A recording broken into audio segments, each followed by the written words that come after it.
Hello everyone, good morning sweet प्यारे बच्चों। My self Reshma Kapoor from Jaipur city, college lecturer in botany. बच्चों, आज हम बात करेंगे आपके नीट एग्जाम 2021 के बारे में। जैसा कि आप सबको पता है कि नीट एग्जाम अब एक्सपेक्टेड है कि अगस्त के लास्ट वीक में होगा। नई डेट डिक्लेयर की जाएगी। इस टाइम पीरियड पर आप अपना सिलेबस पूरा पढ़ चुके हैं और रिवीजन कर रहे हैं।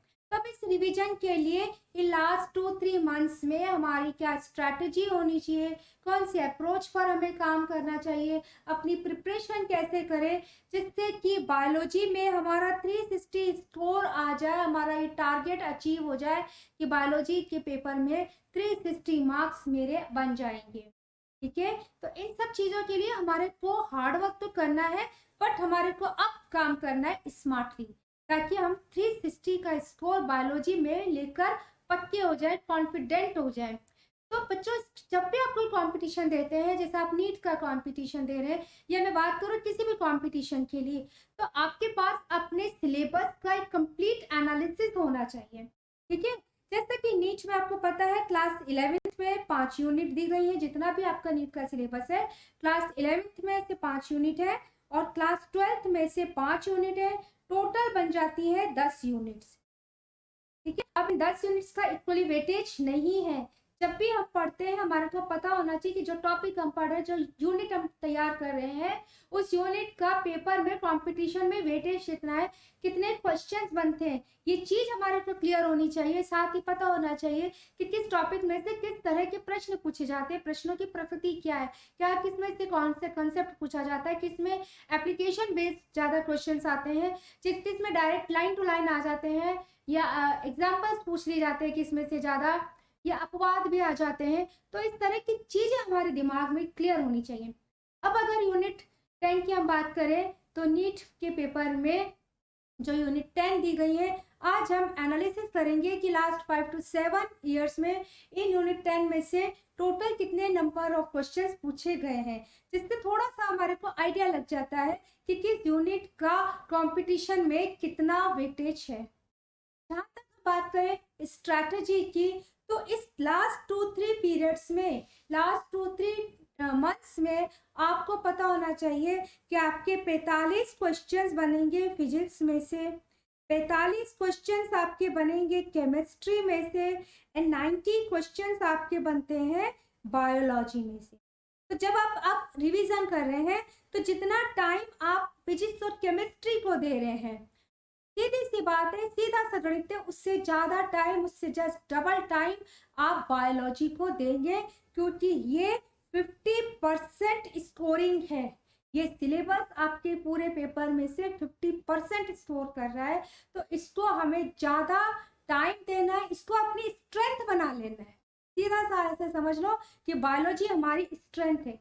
साथ ही इसको ज्यादा एम्फोसिस क्यों करना है, क्यों मैं बार बार कह रही हूँ, क्योंकि बायोलॉजी में जो क्वेश्चंस बनते हैं वो स्ट्रेट फॉरवर्ड होते हैं। अगर आपने देखे प्रीवियस ईयर्स के पेपर को आपने देखा है, तो देखा होगा कि मोस्टली जो क्वेश्चंस होते हैं, most of the question straight forward पूछ लिए जाते हैं, डायरेक्ट लाइन टू लाइन आ जाते हैं। मैं सभी क्वेश्चंस का नहीं कह रही, मैं मोस्ट ऑफ द क्वेश्चंस कह रही हूँ।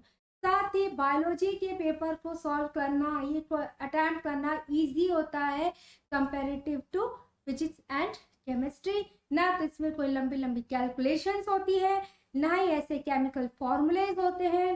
सीधा सा है, आपको आता है तो आप टिक कर सकेंगे, नहीं आता तो आपको छोड़ देना है। आपने गलत तो ऑप्ट करना ही नहीं है, हमें नेगेटिव्स नहीं बढ़ाने अपने। ठीक है, तो सीधा सा है, बायोलॉजी पर आप फोकस करें। अब बायोलॉजी को ज्यादा समय दें। फिजिक्स और केमिस्ट्री के टोटल पीरियड टाइम पीरियड से ज्यादा आपने बायोलॉजी को अपना समय देना है, ताकि आप 360 स्कोर के लिए तैयार हो जाए। ठीक है, अब साथ ही अब आपने करना कैसे है कि NCERT class 11th, NCERT class 12, इनको लाइन पढ़ देना है, इनको बिल्कुल भी हमने नहीं छोड़ना। एग्जाम्पलर्स होते हैं हमारे, रेफरेंस बुक्स होती हैं। ठीक है, आपने अच्छे से पढ़ना है। अब पढ़ना कैसे है? लास्ट मोमेंट में जब हमें पता है कि हमने ये तो पढ़ लिया, हमने वो भी पढ़ लिया, पर जब हम टॉपिक खोलते तो लगता है पढ़ तो लिया। तो लास्ट मोमेंट पे इन 2-3 मंथ्स में हमें पढ़ना कैसे है? इसके लिए सीधी सा है कि जब भी आप पढ़ने बैठे, जिस भी टॉपिक को पढ़ने बैठे, उस टॉपिक से रिलेटेड ये देख ले कि इस टॉपिक में से किस तरह के एमसीक्यूज नीट में पिछले 5-6-7 सालों में बने हुए हैं। ठीक है, ये चीज जब आपके दिमाग में क्लियर होगी तो आपको पढ़ने में बहुत ही आसानी होगी, उस टॉपिक्स को समझने में आसानी हो जाएगी। तो जब आप थ्योरी पढ़ेंगे तो थ्योरी पढ़ने के लिए जरूरी है कि आप सिर्फ पढ़े ही नहीं, अंडरलाइन करेंगे। अंडरलाइन किए बिना हमारे को नहीं पढ़ना है, ठीक है, अंडरलाइन करेंगे। अब साथ ही बायोलॉजी है, तो भाई आपको अपनी थ्योरी शुरू करने से पहले आपके दिमाग में डायग्राम होना चाहिए। ठीक है, मान लो आप ह्यूमन रिप्रोडक्टिव सिस्टम पढ़ रहे हैं या नर्वस सिस्टम पढ़ रहे हैं, तो आपने 2 से 4 बार अच्छे से डायग्राम ड्रॉ कर लेना है। वेल लेबल्ड होना चाहिए डायग्राम, कि जैसे ही आप रिप्रोडक्टिव सिस्टम पढ़े, आप फीमेल रिप्रोडक्टिव सिस्टम पर जाए, तो आपको डायग्रामेटिकली आपके दिमाग में इमेज बन जाए कि इसमें ये पार्ट्स हैं, ये उसके फंक्शंस होते हैं। ठीक है, यकीन मानिए बच्चों, कई क्वेश्चंस तो आपकी इस इमेजिनेशन से बन जाएंगे। तो आपने डायग्राम के ऊपर प्रैक्टिस करनी है। डायग्राम जो है वेल लेबल्ड आपने बनाने हैं, और डायग्राम को देखकर आपने थ्योरी पढ़नी है। हो सके तो खुद को ऐसे करिए कि डायग्राम को देखते हुए आप समझाइए। ठीक है, फैलोपियन ट्यूब है, ये यहाँ होती है, इसका ये फंक्शन है, इसमें से ये हार्मोन सीक्रेट होता है। ठीक है, तो इस तरह से आपने डायग्रामेटिकली बायोलॉजी को पढ़ना है, ये बहुत ही इंपॉर्टेंट होता है। नेक्स्ट जो आपने काम करना है, अब आपने अपनी रिवीजन के समय में आपके पास unit wise, topic wise, depend करता है topic to topic, flow charts होने चाहिए, फ्लो डायग्राम्स होनी चाहिए, टेबल्स होनी चाहिए। ठीक है, जैसे मान लो आप एंडोक्राइन ग्लैंड्स पर काम कर रहे हैं, आपने एंडोक्राइन ग्लैंड्स पढ़ना है। तो एंडोक्राइन ग्लैंड्स पढ़ने के लिए आपने पढ़ लिया, समझ लिया, सब कर लिया, आपको तो रिवीजन करना है। तो आपके पास एक फ्लो चार्ट होना चाहिए, टेबल होना चाहिए, जहां पर ग्लैंड्स हो, कौन कौन सी ग्लैंड्स हैं, उनकी पोजीशन कहाँ है, ठीक है, कौन सा हार्मोन उसमें से सिक्रेट होता है, ग्लैंड के हाइपर सिक्रेशन से, हाइपोसिक्रेशन से क्या इफेक्ट पड़ते हैं ह्यूमन बॉडी के ऊपर। तो इस तरह की टेबल आपके पास बनी होनी चाहिए। इससे आपको चीज़ों को लर्न करने में बहुत आसानी होगी, आप आसानी से रिकॉल कर पाएंगे। जब आपके सामने क्वेश्चन आता है ना, 4 ऑप्शन दिए होते हैं, तो हमें चारों में से कई बार कंफ्यूजन हो जाता है। तो उस रिकॉलिंग को बढ़ाने के लिए आपके पास जरूरी है टॉपिक के अकॉर्डिंगली आपके पास फ्लो चार्ट्स हो, फ्लो डायग्राम्स हो, टेबल्स बनी हो। तो इस तरह का वर्कआउट आप इन 2-3 महीनों में बच्चों जरूर से करिए। ठीक है, साथ ही एनसीईआरटी का जो class 11th and class 12th का बुक है, उसमें आपने देखा होगा जो लेटेस्ट जो एडिशंस आए हुए हैं, उसमें लास्ट में ना चैप्टर के एंड में एक क्यूआर कोड दिया होता है। ठीक है, ये क्यूआर कोड क्या होता है, आप अपने फोन से स्कैन कर सकते हैं। जो स्मार्टफोन्स होते हैं उसमें आसानी से आप कोई भी एक स्कैनर होता है, ऐप डाउनलोड कर लीजिए, और उसको जब आप उस ऐप से स्कैन करोगे तो लिंक ओपन हो जाता है। उस लिंक को ओपन होते ही उसमें आप देखोगे कई सारे स्टडी मटेरियल्स होते हैं, एमसीक्यूज उसमें होते हैं। तो वो एमसीक्यूज, वो स्टडी मटेरियल भी आपको पढ़ के जाने हैं, क्योंकि उसमें से भी कई बारी क्वेश्चंस आ जाते हैं। ठीक है, तो एनसीईआरटी के साथ साथ में, रेफरेंस मटेरियल के साथ साथ में आपको उन क्यूआर कोड के लिंक से भी अपने एमसीक्यूज को पढ़ के जाना है।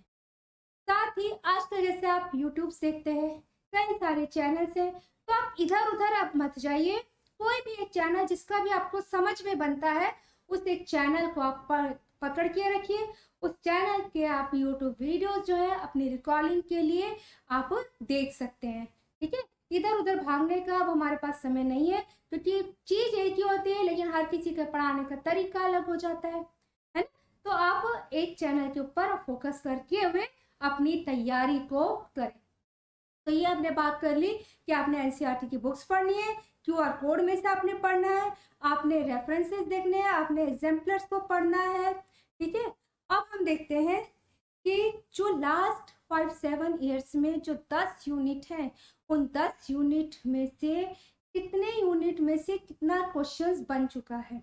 इससे आपको एक थोड़ा सा आइडिया मिल जाता है, इससे हमारा एनालिसिस हो जाता है कि हमें किस यूनिट के ऊपर ज़्यादा टाइम देना है, कितना हमें फोकस करना है, कितना वेटेज है। तो क्लास 11th की अगर मैं बात करूं तो जो यूनिट 1 है डाइवर्सिटी इन लिविंग वर्ल्ड, इसमें लास्ट 5-6 साल जो ईयर्स हैं उसमें टोटल 66 क्वेश्चंस पूछे गए हैं। यूनिट सेकंड है आपकी structural organisation in animals and plants, इसमें करीब 48 क्वेश्चंस पिछले 5-6 सालों में पूछे गए हैं। Unit 3 cell structure and function, इसमें टोटल 51 क्वेश्चंस पूछे गए हैं अब तक। यूनिट 4 प्लांट फिजियोलॉजी, इसमें से 42 क्वेश्चन पिछले 5 से 7 सालों में आए हुए हैं।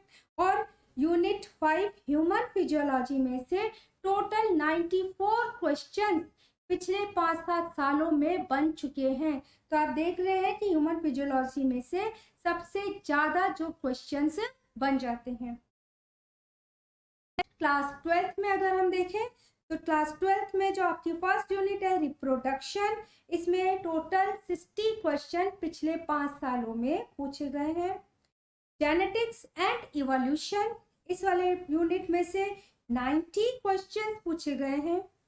बायोलॉजी एंड ह्यूमन वेलफेयर, इस वाली यूनिट में से टोटल 45 क्वेश्चन पिछले 5 सालों में आ चुके हैं। बायोटेक्नोलॉजी एंड इट्स एप्लीकेशन वाली यूनिट में से total 38 questions and ecology and environment में से टोटल 62 क्वेश्चंस पिछले 5 सालों में आ चुके हैं।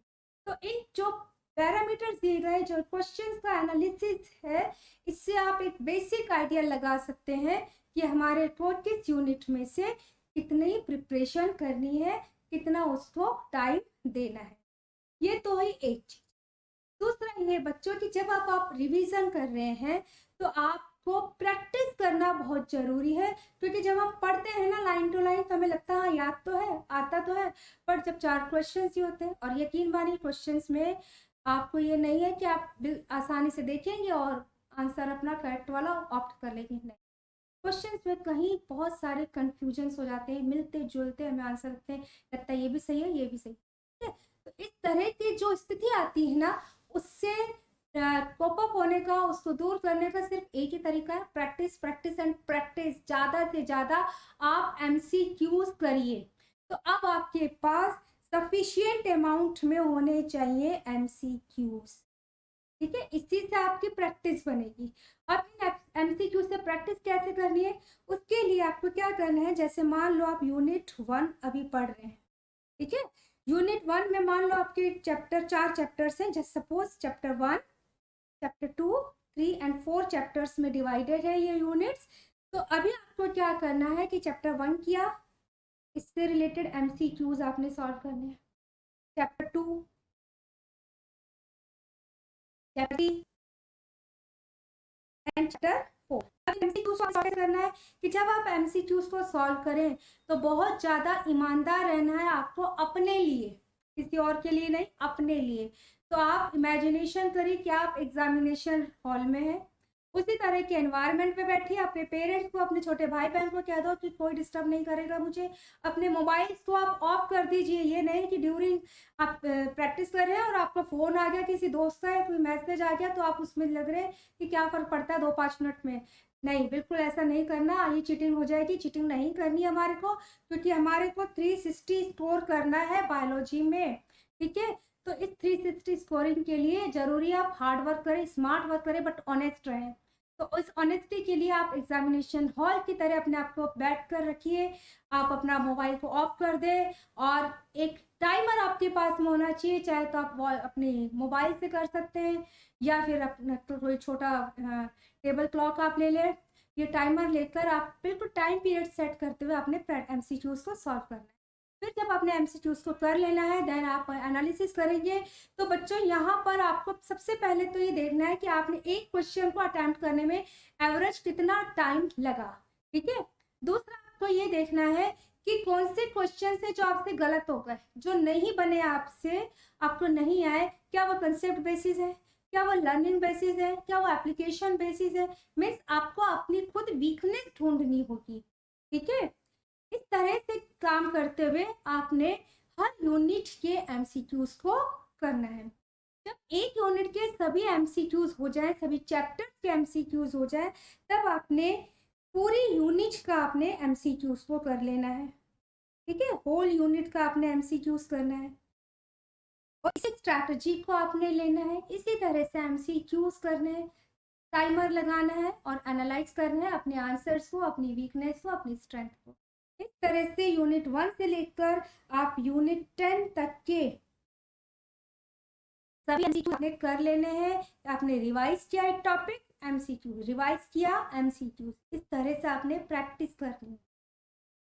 फिर उसके बाद जब एक यूनिट कंप्लीट हो जाती है, यूनिट सेकंड करते हैं, तो यूनिट सेकंड के स्टार्टिंग के 5-6 दिन के बाद आप यूनिट फर्स्ट की दोबारा रिकॉर्डिंग करें, आप फर्स्ट के नोट्स को दोबारा से रिवाइज करें, ठीक है। ये आपको साथ में करते रहना है। इसके बाद आपने प्रीवियस ईयर्स के क्वेश्चन पेपर जरूर से सॉल्व करें। कम से कम 10 साल के प्रीवियस ईयर्स के जो पेपर हैं, प्रीवियस ईयर्स जो पेपर होते हैं, कम से कम 10 साल के आपके पास होने चाहिए। उनको जरूर देखना है, इसको जरूर सॉल्व करना है। इसके साथ में आपको देने हैं मॉक टेस्ट। मॉक टेस्ट देने, कम से कम आप 5 मॉक टेस्ट देंगे और 5 टेस्ट होने चाहिए आपके प्रत्येक यूनिट में से, ठीक है। 5 एक यूनिट में से टेस्ट होने चाहिए, 5 सेकेंड यूनिट, 5 थर्ड यूनिट, इस तरह से हर यूनिट में से कम 5 टेस्ट होने चाहिए। 5 आपने कम से कम मॉक टेस्ट देने हैं और कम से कम 10 सालों के प्रीवियस ईयर्स के पेपर आपको जरूर से सॉल्व कर गया। तो ये हो गया हमारी तैयारी को लेकर।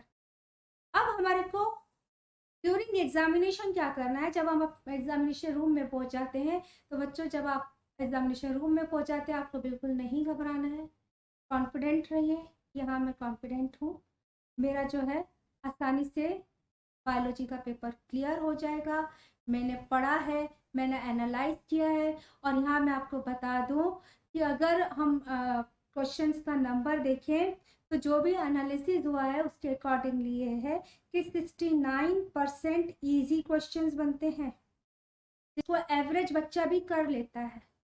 नियर अबाउट 22% जो क्वेश्चंस बनते हैं वो मॉडरेट टू डिफिकल्ट लेवल के होते हैं, ठीक है। मैं इसको लिख देती हूँ मीडियम क्वेश्चन।